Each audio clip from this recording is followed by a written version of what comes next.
इमाम chief doctor Umar Ilyasi ने मेवात में बढ़ता नशा और मेवात यूनिवर्सिटी, मेवात में एजुकेशन और मेवात में बढ़ते बूचड़खानों और इन बूचड़खानों से बढ़ती बीमारियों को लेकर क्या कहा, सुनिए इस वीडियो में। मेवात के अंदर एक बड़ी बुराई पैदा हो गई है और वो बुराई है नशे की। अब वो नशा इतना हो गया है, अब उससे कोई भी समाज के लोग हैं उसमें नौजवान बच्चे नशा कर रहे हैं, बुराई की तरफ जा रहे हैं।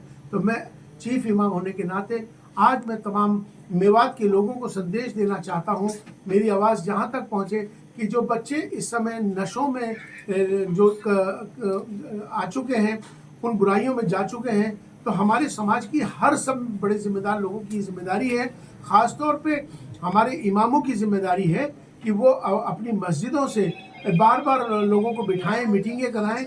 और ये ऐसी चीज़ें, नशा कभी मैंने सुना नहीं था अपने जीवन में कि मेवात के अंदर भी कोई नशा, लेकिन आज नशा इस तरह से बढ़ गया है जिसकी वजह से और बुराइयां पैदा हो गई हैं। और दूसरा, यहाँ पर इस समय जो ज़रूरत है, यहाँ पर वो एजुकेशन की ज़रूरत है, तालीम की ज़रूरत है।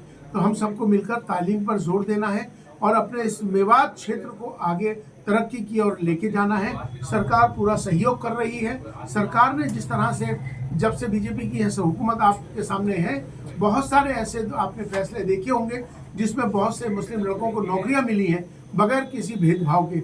मुसलमान लोगों को हर या किसी जाति के साथ यहाँ भेदभाव नहीं होता है और सब मिलके यहाँ रहते हैं।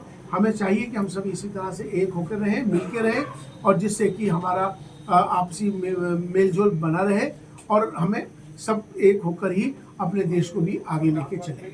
इलियासी साहब, हरियाणा का नूंह जिला अब पूरे देश में ऐसा एक जिला बन गया है जहाँ सबसे ज़्यादा बूचड़खाने हैं और लगातार बूचड़खानों की संख्या बढ़ रही है। लोग भी समय समय पर आवाज़ उठा रहे हैं, क्या कहेंगे? देखिए, मैं समझता हूँ कि मेवात को तो यूनिवर्सिटी चाहिए।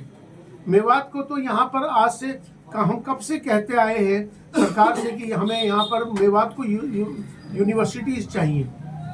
हमने यहाँ पर हमने इनसे नहर मांगी, हमने इनसे रेल मांगी। हमें वो चीज़ चाहिए जिससे कि लोगों के अंदर लोगों को रोज़गार पहुँचे।